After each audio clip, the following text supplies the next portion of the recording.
Assalamualaikum warahmatullahi wabarakatuh.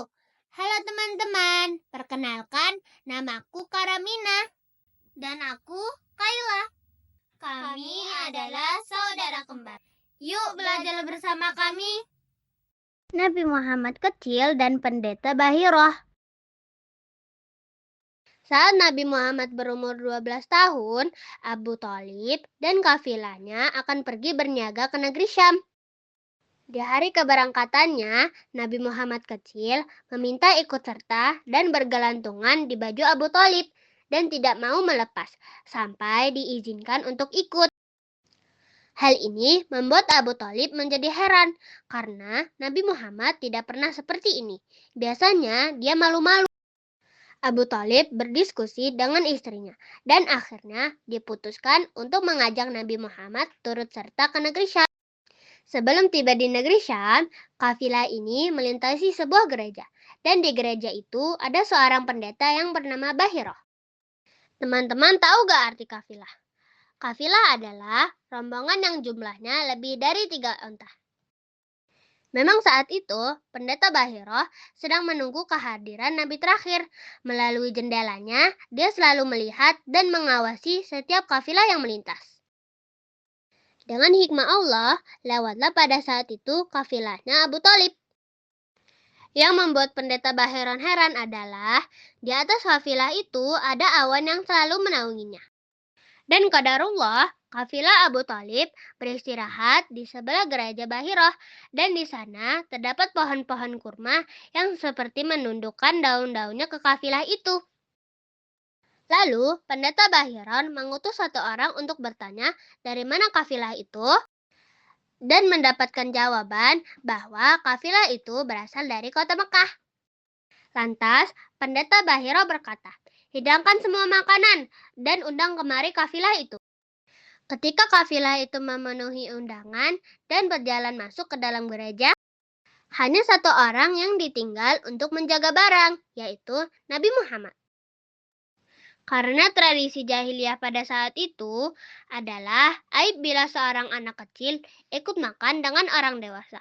Nanti, setelah orang dewasa selesai makan, baru anak-anak diizinkan makan. Ketika sedang makan, pendeta Bahiroh memperhatikan kafilah ini satu persatu, karena mereka tahu ciri-ciri Nabi terakhir yang akan turun. Wajahnya, kulitnya, alisnya, dan nasabnya. Tetapi, semua yang dilihat tidak memiliki tanda-tanda kenabiannya.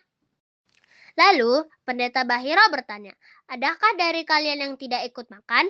Dan kafilah itu menjawab, Ada satu orang yang kami tinggal di depan untuk menjaga barang-barang kami di sana." Bahiroh bertanya lagi, "Boleh saya bertemu anak itu?" "Oh, silakan," jawab mereka. Kemudian, pendeta Bahiroh keluar untuk menemui Nabi Muhammad yang sedang duduk di bawah pohon. Pendeta Bahiroh berkata, "Hai anak kecil, ikutlah denganku."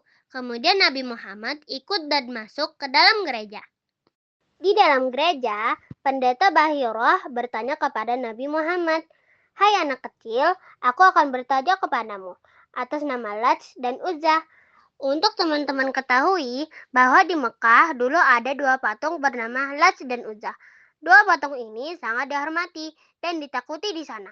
Jadi mereka tidak akan berani berbohong di depan patung itu dan ketakutan bila mendengar namanya. Di tanah seperti itu, Nabi Muhammad yang pada saat itu masih kecil menjawab, "Jangan kau sebut 2 nama berhala itu di hadapanku, karena aku membencinya." Untuk juga teman-teman ketahui, tersebutkan di dalam Taurat dan Injil ciri-ciri fisik Nabi terakhir. Allah mengatakan dalam Al-Quran yang artinya, orang-orang ahli kitab terutama yaitu Yahudi dan Nasrani, betul-betul mengetahui bahwa Nabi Muhammad SAW seperti mereka mengenal anak-anaknya. Di dalam hadis disebutkan ciri-ciri Nabi Muhammad secara terinci adalah alis matanya tebal berwarna hitam, bola matanya besar, putihnya putih bersih, hitamnya hitam pekat, kelopaknya dipenuhi oleh bulu mata yang lebat, hidungnya yang mancung, kulitnya sangat putih sampai pipinya kemerah-merahan, dan sebagainya. Pendeta Bahirah memperhatikan Nabi Muhammad dan berpikir, semua ciri-ciri yang disebutkan dalam Injil ada. Dia masih bimbang.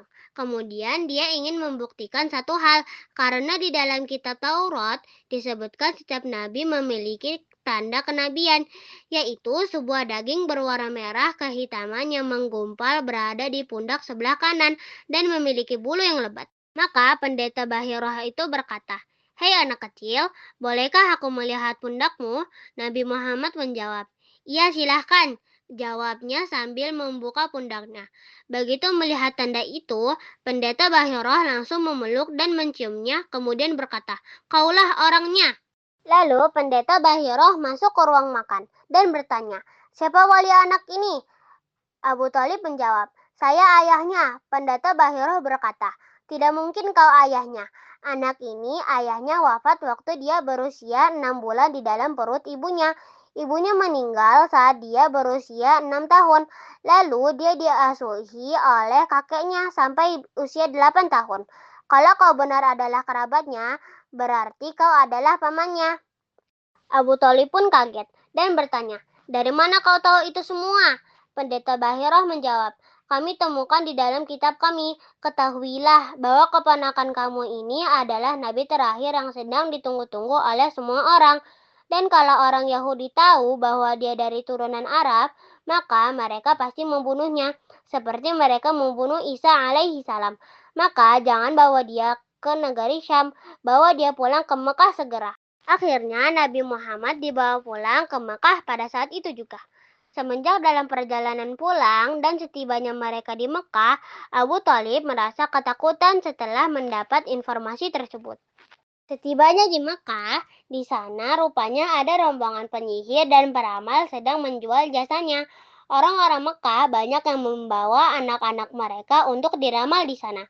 Pada saat itu, Abu Thalib ingin mengetes dan ingin tahu tentang Nabi Muhammad. Maka dicarinya pimpinan peramal itu dan diantarkannya Nabi Muhammad ke sana.